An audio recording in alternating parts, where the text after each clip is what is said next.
Longtemps banni par la critique officielle, mais adoré du grand public, c'est la revanche d'un des plus grands peintres contemporains, Bernard Buffet. Bonjour Céline Lévy, vous êtes la directrice du fonds de dotation Bernard Buffet et c'est une grande exposition qui vous amène ici, à Séoul, en Corée.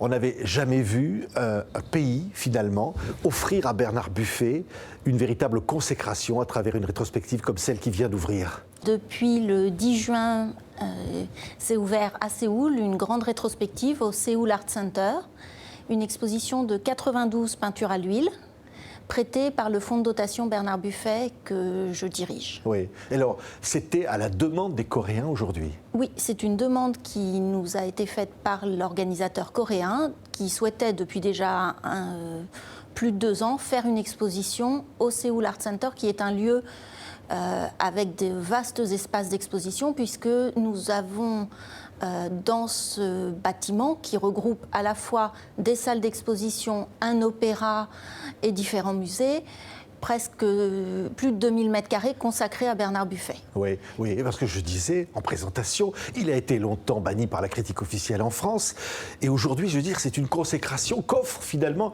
les Asiatiques. Oui, alors il y a quand même eu la rétrospective au Musée d'Art moderne de la ville de Paris en 2016-2017 et cette fois-ci ça se passe en Corée, plus de 40 ans après l'ouverture du musée Bernard Buffet au Japon. Cette fois-ci ce sont les Coréens qui ont souhaité faire mieux connaître l'œuvre de Bernard Buffet à un public très friand de culture et qui adore Bernard Buffet, de ce qu'on peut voir déjà au bout de 15 jours d'ouverture. On voit que les médias relaient cette exposition, que le public est très jeune, ou en tout cas entre 20 et 35 ans, ce qui est étonnant pour un artiste qui est mort il y a 20 ans. Oui, alors il est mort il y a presque 20 ans. On va célébrer d'ailleurs ce 20e anniversaire au mois d'octobre prochain, puisqu'il s'est suicidé en 1999 en s'étouffant avec un sac plastique qui portait sa propre effigie, parce qu'il ne pouvait plus peindre, atteint de la maladie de Parkinson. En fait, Bernard Buffet ne pouvait pas vivre sans peindre. Oui, il avait prévenu, il se savait atteint depuis plusieurs années de la maladie de Parkinson. Il avait continué à peindre et au mois de juin 1999, il est tombé, il s'est cassé le poignet droit, il était droitier, et à partir de là, il n'a plus pu peindre. Et il avait prévenu son entourage, et notamment Maurice Garnier, qui était son marchand attitré et officiel depuis 1948, que le jour où il ne pourrait plus peindre, il ne voudrait plus vivre. Oui. Et donc il a mis, le 4 octobre, il a choisi de mettre fin à sa vie. Effectivement, il a pris un sac en plastique marqué Bernard Buffet, signé Bernard Buffet. C'était les sacs de la galerie Maurice Garnier et il s'est étouffé avec le sac. C'est une histoire incroyable que celle de Bernard Buffet, adulé après la guerre, considéré comme le concurrent direct de Picasso, adulé par Andy Warhol et tant d'autres, qui rencontrent Pierre Berger, une histoire d'amour avec Pierre Berger et qui devient le peintre pratiquement le plus important de la France de cette époque. Oui, il était très précoce, il est rentré aux Beaux-Arts à 15 ans sur dispense, puisqu'il était très jeune. Il a eu le prix de la critique en 1948, il avait à peine 20 ans, ex aequo avec Bernard Lorjou. Et en 1950, il rencontre Pierre Berger, ils vivent ensemble jusqu'en 1958. Et en 1958, sa route croise la route d'Annabelle Schwab de Lure, qui deviendra son épouse. Le mythique de l'époque, elle qui côtoyait Juliette Gréco, Saint-Germain-des-Prés, qui devient donc la femme de ce peintre dont on pense qu'il est tout à fait roulant en Rolls-Royce parce que sa réussite est exaltante. Et il devient le peintre que la France reconnaît. Oui, il avait effectivement une Rolls-Royce. Il était très célèbre, très connu par tout ce qu'on appelle aujourd'hui la jet set. Il avait une vie mondaine. Annabelle aussi, donc égérie de Saint-Germain-des-Prés, elle était chanteuse, elle écrivait déjà, et ils se rencontrent tous les deux. Et ils ont encore une vie assez mondaine jusqu'à la fin des années 60. Et petit à petit, ils ont une vie plus retirés, plus calmes. Oui. Ils ont adopté leurs enfants et ils se consacrent plus à une vie de famille plutôt qu'à une vie de jet-setter. Oui, c'est un peu le peintre des paradoxes, Bernard Buffet, c'est qu'à la fois, je disais, extrêmement populaire, mais on voit ses œuvres abordent des sujets parfois très difficiles, comme la mort. Il peint, il représente tout ce qui l'entoure, avec son trait si particulier. Oui, sa vie, c'était la peinture. Et dès le début, dès les tableaux, ses premiers tableaux, jusqu'à la fin de sa vie, sa dernière exposition s'appelait La mort. Et toute sa vie, il a représenté soit les objets du quotidien, soit ce qui l'entourait, soit des paysages, des personnages historiques. Il a touché à tout, des sujets religieux et des villes, des architectures, les natures mortes évidemment. Et c'était un peintre, alors on a dit au début de sa carrière qu'il était misérabiliste. C'était pas tout à fait juste, il était plutôt... il relatait le quotidien. Les tableaux du début, c'est la vie qu'ont connue les personnes qui ont vécu la guerre et juste après la guerre, pas de peinture, peu de toiles, il cousait les toiles entre elles, il cousait des draps pour pouvoir représenter, comme on voit là avec le fer à repasser, vraiment la vie telle qu'elle était à l'époque. Et tout au long de sa vie, il a repris ces thèmes, ces natures mortes et il relatait ce qu'il voyait.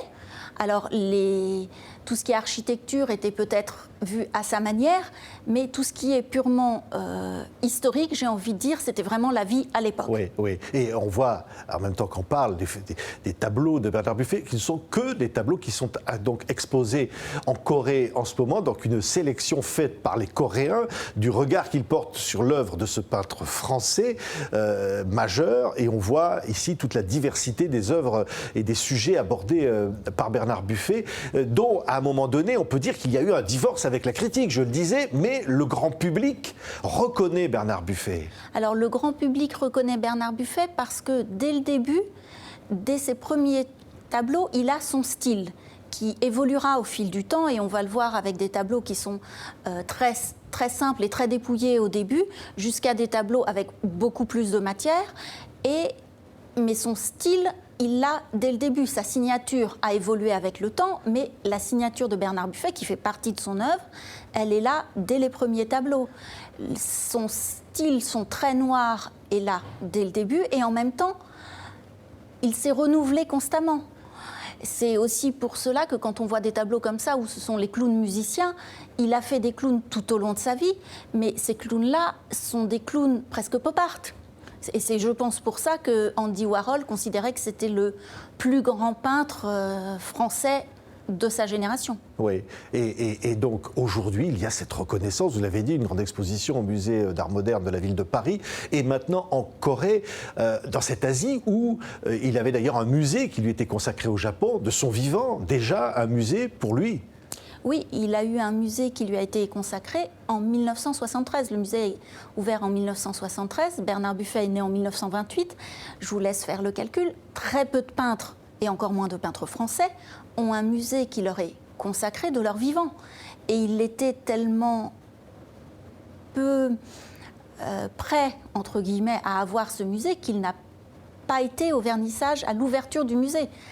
Il est allé après de nombreuses fois au Japon, où il était très apprécié et où les Japonais, oui, encore aujourd'hui, aiment Bernard Buffet, mais la passion de l'Asie pour Bernard Buffet ne concerne plus aujourd'hui le Japon, mais quasiment tous les pays d'Asie, et notamment aujourd'hui, oui, la Corée. Alors, ce qui est incroyable, c'est que ces cendres, d'ailleurs, je crois, vont être dispersées après sa mort au Japon. Oui. Et au-delà, on se dit, il a eu une reconnaissance bien plus forte là-bas que dans son propre pays. Et aujourd'hui, c'est en train de changer véritablement.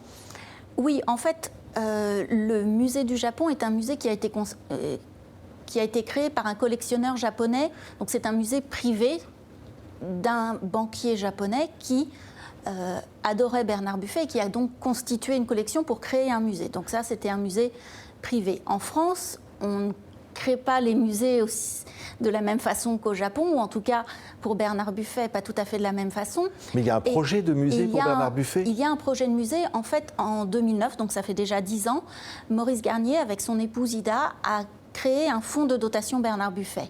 Ils ont donné à ce fonds de dotation leur collection, puisque Maurice Garnier, donc marchand historique de Bernard Buffet, a collectionné tout au long de sa vie et a racheté tout au long de sa vie des tableaux de Bernard Buffet pour constituer le fonds d'un futur musée en France. Il a donc donné sa collection à ce fonds de dotation et ensuite les enfants de Bernard Buffet, Virginie, Daniel et Nicolas, ont également donné une partie de leur collection pour le fonds d'un futur musée en France. Aujourd'hui, le fonds de dotation Bernard Buffet possède 350 peintures à l'huile, dont 100 tableaux entre 3 et 7 mètres de long. Donc, pour avoir un musée Bernard Buffet en France, il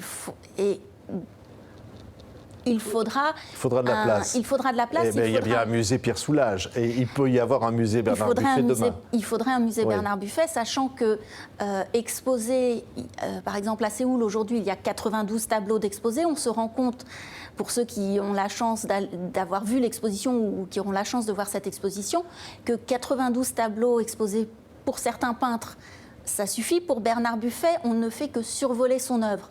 Donc il nous faudra un musée avec la possibilité d'exposer 150 tableaux à peu près, si on ne peut pas tout exposer en une fois, mais au moins 150 à 180 tableaux, avec au sein du fonds de dotation 100 tableaux entre 3 et 7 mètres.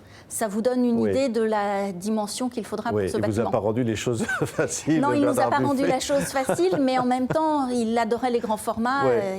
Voyez, regardez ça, c'est un des catalogues, mais c'est impressionnant, hein, quelque part. Et c'est un écorché. Il était écorché vif lui-même. C'était un homme très introverti, c'était le contraire d'un mondain, peut-être tel qu'on le voyait. Oui, il était assez timide.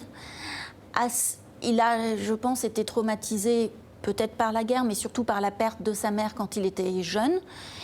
Et, sa mère qui meurt alors, tout de suite après la guerre. Qui meurt tout de suite après la guerre, et il était très proche de sa mère, donc il perd sa mère très rapidement. Et ensuite, il est, je pense aussi, de nature écorché, et donc tout au long de sa vie, il aura cette tendance, cette fragilité, si on peut dire, d'écorcher, et en même temps, il s'exprimait entièrement dans ses tableaux. C'est-à-dire que jamais il ne commentait jamais ses tableaux. Pour lui, son travail, c'était de faire les tableaux et il laissait chacun s'exprimer. Il se cachait derrière ses tableaux, tout à fait, et il laissait à chacun la possibilité d'y voir ce qu'il souhaitait voir. Oui, mais on peut voir ce qu'on veut, y compris derrière une peinture réaliste quelque part, et en tous les cas, contraire de l'abstrait qu'il détestait, la peinture abstraite.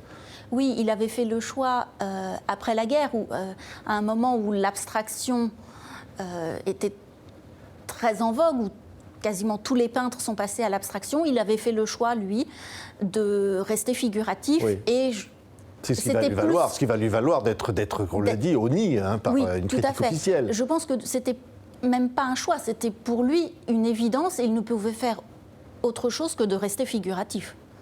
Et effectivement, la tendance a été à l'abstraction et il est resté à l'écart des voix officielles pendant un certain temps. Oui, merci beaucoup Céline Lévy.